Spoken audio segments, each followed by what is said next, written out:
Good morning, readers. Well, welcome back. It's Friday. I guess we're halfway through the month now, December 17th, coming up on Christmas next week. And just in time for Christmas, I've got a new release here. Gentle Angel is book number 4 in the Kenzie Kirsch Medical Thriller series. And so if you've been following that, hopefully you had it on pre-order and it's already on your Kindle ready to go. If you haven't been following this series, that's okay because you can read Gentle Angel as a standalone as well.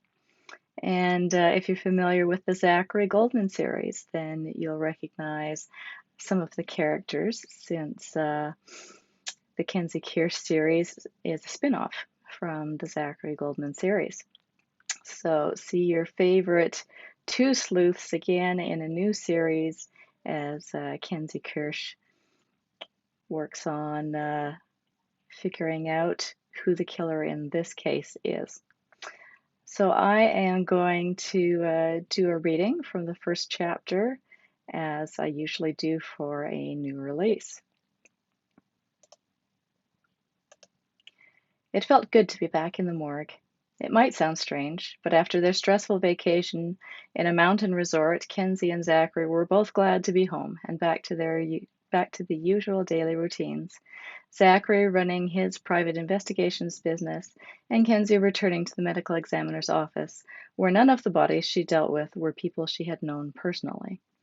Most people considered the work of a medical examiner to be gross and depressing, but Kenzie was fascinated with the work of uncovering what the deceased had died of and found it life-affirming rather than discouraging. Dr. Wiltshire and the part-time staff had let a number of things slide while she had been gone.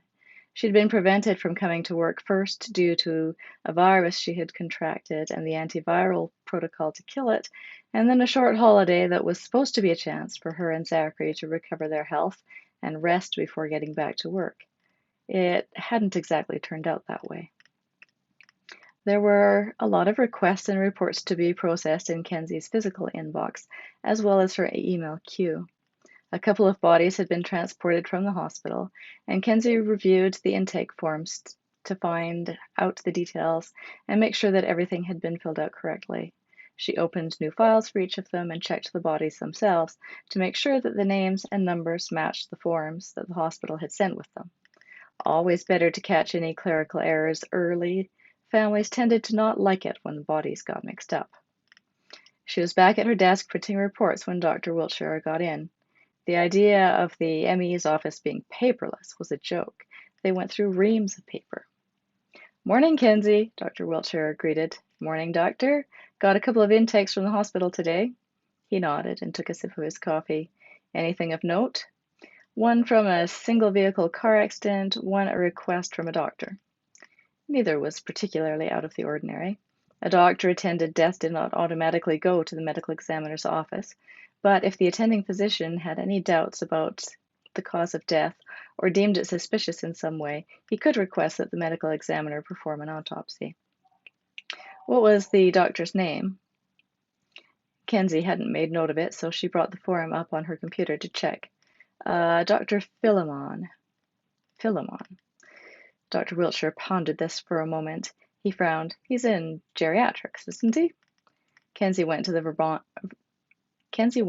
Vermont Health Network website and searched Dr. Philemon in the directory.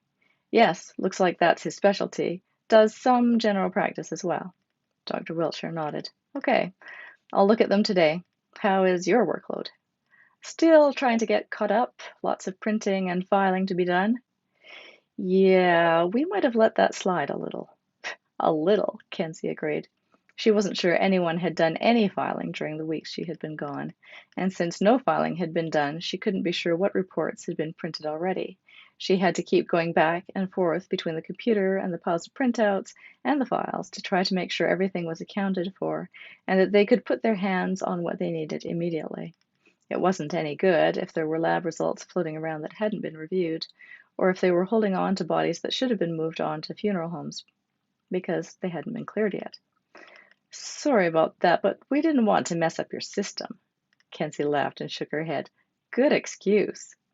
He smiled and took another sip of his coffee. Well, we had to come up with something to explain this mess. Maybe they could have put some of the time that had gone into thinking up an excuse into actually getting the work done. I'll do what I can to get it all whipped into shape, but I'll be ready for a break from the paper this afternoon, if you don't mind me scrubbing in on one of the autopsies. Sounds good. I'll be sure to start early enough that you can get through it and still get back to Zachary in good time.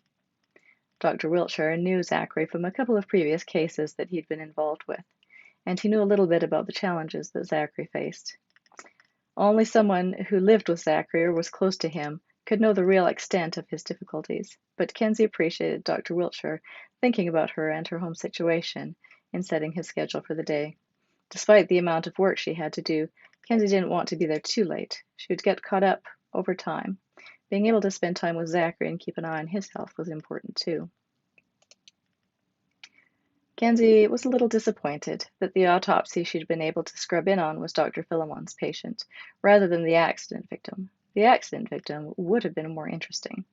She suspected that a geriatric patient who had died at the hospital wasn't going to be a particularly intriguing case. Although she couldn't make that judgment, they had recently autopsied a nursing home patient whose death had turned out to be anything but routine. George had already prepped the remains for them, gathering any forensic evidence and washing the body off. The old man's body lay on the table with a drape over it, awaiting their investigation. Dr. Wiltshire tapped the button on the floor with his foot to start recording, and dictated the patient's name and file number, the date and time, and his and Kenzie's names. He began, as usual, making note of the patient's height and weight, and his appearance on gross examination. Nothing remarkable. He didn't look any different from any other geriatric patient who had passed away in his sleep. They checked for any cuts, bruises, or needle marks, as well as making notes of livor mortis. Time of death had been noted by Dr. Philemon, and Kenzie didn't see anything that would indicate that the timing was off. Bruising to the chest and ribs, Dr. Wiltshire commented. Let's get some films and have a look. He and Kenzie donned the appropriate radiation shields and took several x-rays of the body. The images were processed and ready for their review immediately. Dr. Wiltshire called them up on the screen. Some inflammation and fractures, he commented. What does that look like to you, Dr. Kirsch? Kenzie was the student, and Dr. Wiltshire preferred the Socratic method of leading her with questions rather than lecturing. Kenzie had seen the victim's injury pattern in textbooks and didn't have a problem coming up with the answer. Looks like CPR was performed. Would you perform CPR on an elderly patient like this?